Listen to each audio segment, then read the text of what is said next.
look at the vehicles, it says to protect and serve. We use that as our mantra. We want our vehicles that we're coming out with to protect and serve the officers.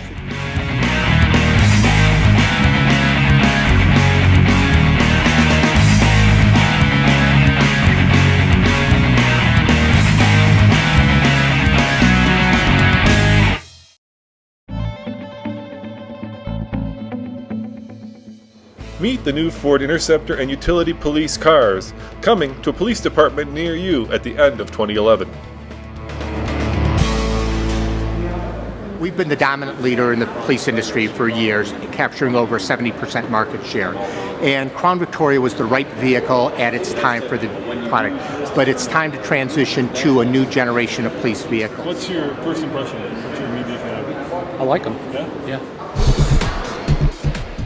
You might recognize them as the Ford Taurus and, of course, the all-new Ford Explorer. We're offering features such as ballistic door panels, optional ballistic door panels in our vehicle, something that's exclusive to Ford. Many times they're using their doors as shields in the case of gunfire. They can do that and know that they have protection regarding level 3. Other features in terms of safety. Safety is keeping your hands on the wheels, eyes on the road.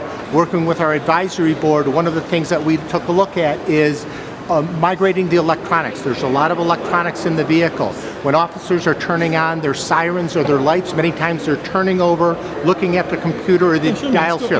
I can take you a look. Yeah, let's look at it. Show me. You can sit down in the car and show me what and these, what I'm going over are unique features for our vehicles here, but you can see. So here's an interior cockpit. This is typical of what would be an officer. You have your computer here, you have your buttons, you have your controls all down here. Again, very common. A lot of buttons. A lot of buttons, very good. And generally these are touch screens. So your controls, if this was on, you would see touch screen for do things. So if you're in, all of a sudden you see an incident happening, you have to go on a chase, the first thing you're going to want to do is turn on your sirens, turn on your lights. First thing you do is go over, hit the buttons. As you can see, we have mappable buttons up here for what's called our My Ford Touch controls that are used for audio, temperature control. So one of the things we looked at is, could we design these to be adaptable for the industry? So we are making this available so the police industry can map their sirens, their lights directly to the buttons. As you can see, red lights, blue lights, it has the controls here, so they can keep their hands on the wheels and operate lighting and siren. That's a good safety feature because they're not distracted. And before you were telling me that the seat is specially designed for police officers. Obviously they're wearing body armor and they're wearing guns and there's a big belt around their waist. Well, and I go back to say, we call this their office. They are in this 8-10 hours a day driving around, and it's important that they're comfortable and they don't become fatigued. They wear a lot of equipment, the guns, as you say, their holsters, their handcuffs and such. So what we did was, when we were bringing our advisory board members in to meet with the engineers, one session, for an example, we had the seat engineers in, and we told our advisory board members, come in full gear. We'd have them sit in the seat. The seat engineers would sit there and take a look at what was hitting the seat, what was constricting the elements there. And so they would take the seat out and have special foam saws they would start trimming the foam, putting it back and getting them in there for maximum comfort. But also, they've also designed the seats for police for their application, high-speed pursuits, high-speed cornering, to give them good bolster support as they're operating that way. A good example is the seatbelt. Little things like that. When you have your gun on, it could encroach on the seatbelt. We've extended the seatbelt opening, number one, so it's easier for that. But quickness of getting out, quickness of unlatching it to get out of their vehicle, which is important to them. Show me the back end of this car. You said this is also all different than the old Crown Vic. Well, what we've done is, many people, you take a look at this here, and we have designed, the idea was to have maximum package on this. And the package of the sedan, I'll start with the sedan and the utility, both exceed the dimensions of the Crown Victoria in terms of legroom. What we did on these was we sat there and recognizing that the vehicles are going to have what we call partitions put into them. Now, we wanted to make sure there was room. Now, many times you would sit there and say, well, who cares about comfort for the second row occupants? Right. It's not the comfort factor. The element is, it's a safety factor for the officers. When they have an individual handcuffed who may be very aggressive in fighting the officer from putting them in, that's a safety element. How easy can they get the individual into the back seat and out of the back seat? So we specifically went to larger door openings, wider door openings, so it's easy to get them in, and we moved the seat back specifically for police by 4 inches, so the ease of ingress and ease of ingress and egress for the purpose for the officers.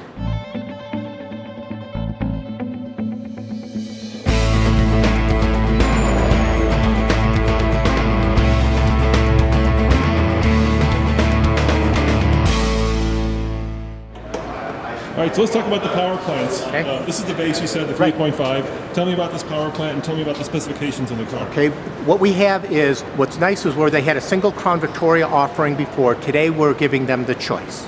We started off before the sedan and the utility, so let's call that choice number 1. Right. Choice number 2 would be front-wheel drive or all-wheel drive. Third choice could come down to power plants. The power plants for the base unit is 3.5 liter TI VCT, twin independent variable cam timing, that will deliver in excess of 270 horsepower. Now by comparison, the Crown Victoria V8 is only 250.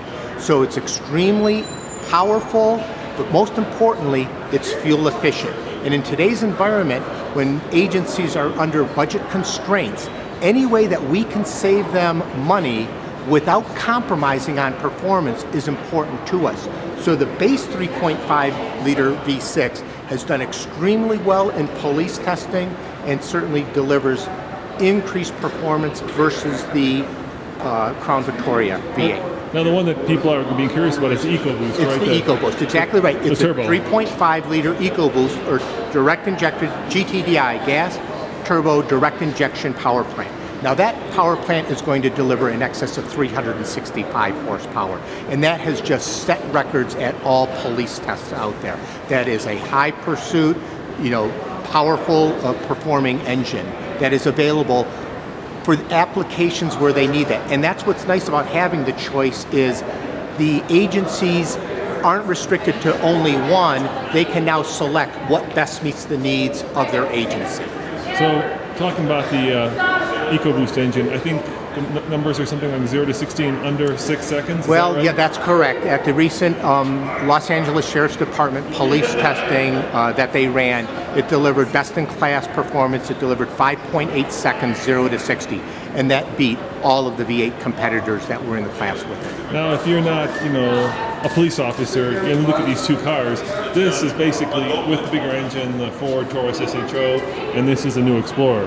But they're different, you say. You say they're very different from what the... They are very, very different. These are purpose-built vehicles for the police industry. Yes, do they use the basic foundation of the D3? But we have other products that are on this D platform also. But these here, the interior is completely redesigned to maximum for the police. We talked about the electronics. The police, we talked about the engine, both the naturally aspirated and the GTDI. The police operate in much different conditions, so you needed to have increased cooling for both the transmission and the radiator. So we have put these through police durability cycling, power takeoff units.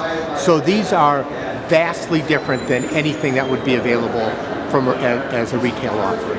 All right, and last question. Obviously, GM's coming out with a new car as well. Right. It's built on the Holden platform, which is GM's manufacturing partnership or ownership in Australia. Right. What makes this better than the GM version? Why is the Interceptor better than the Holden source GM? Well, I can go into specifics. For an example, one of the key features that we didn't talk about on the vehicle on the interior is the fact that we're migrated to what the office agencies want, which is a column shift. If you have the shift on the floor where all of your equipment, you have some constrictions. So this vehicle, as we said, has truly been designed for the police agencies there. So there's various product attributes that are better. Number one, I would say, it's the belief that rear-wheel drive is better than all-wheel drive, or rear-wheel drive is the best in the industry. The testing that was done both at Michigan State Police and by the LA County Sheriffs would demonstrate that all-wheel drive is far superior to rear-wheel drive. Okay, that's number one. Number two, it's the fact that the competitors' engines, performance engines, are V8. Again, it's this fallacy that you need to have V8 engines in order to do high-speed pursuit business. That's not the case. These 3.5 liter, the base V6, the GTDI EcoBoost, the 3.7 liter in the utility vehicle beat the competition in many of the tests out there. And what do you get with that? In budget constraints, one of the highest costs for an agency out there is fuel. These vehicles are running 24 hours a day. These are offering V8 performance that is exceeding that of the competition with fuel economy that is over 20% better than the Crown Victoria V8. And for an agency to be able to save 20% on their fuel costs annually, that's a tremendous benefit. And that's something that we're offering, especially in our performance powertrains, that the competition isn't. No, the Crown Victoria is owned the majority of the market, so it's been the dominant car. You said, I think, 70% up to about 70%. Yeah, right. When will people start to see these out on the roads? In other words, when do you got to start looking out for the new sedan and the new utility in the rearview mirror? We're continuing to build Crown Victoria. Agencies are continuing to buy Crown Victoria. Again, it comes back to this. This is the dominant player, and they love this vehicle. We'll begin producing these vehicles, and so that will continue on through the 2011 model year. We'll begin producing these vehicles in the fourth quarter of 2011. So shortly when the Crown Victoria starts phasing out, these vehicles will start production. So basically 2012, start looking for these in That's your correct. Thanks. Crown Vic's been around a long time, but it's been a workhorse, you know. It's been around. It's been around a long time because of that. It's proven itself there, and that's one of the things that the new vehicles are going to have to do is prove themselves, and time will only tell. You know, I couldn't have said it better myself. Roman Micah reporting for TFLcar.com.